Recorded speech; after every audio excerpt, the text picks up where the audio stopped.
आणि यानंतर पुणेकरांसाठी महत्त्वाची बातमी आहे। पुण्यातील भिडे पूल आणखी 1.5 महिना बंदच राहणार आहे।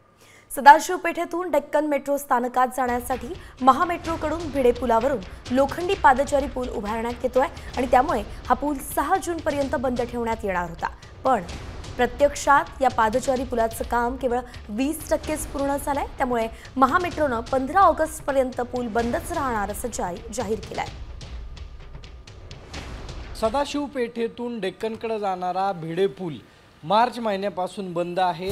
6 जूनला या पुलाची मुदत संपण्यात आलेली आपल्याला पाहायला मिळते। 6 जूनपर्यंत पूल वाहतुकीसाठी खुला होईल असं सांगण्यात आलं होतं।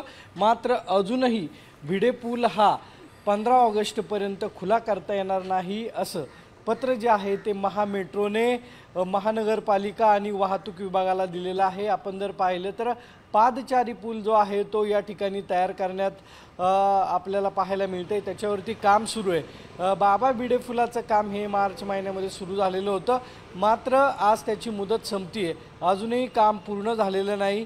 हे काम पूर्ण होण्यासाठी 1.5 महिना लागेल। कॅमेरामन किरण काजळेसह सागर साम टीव्ही पुणे।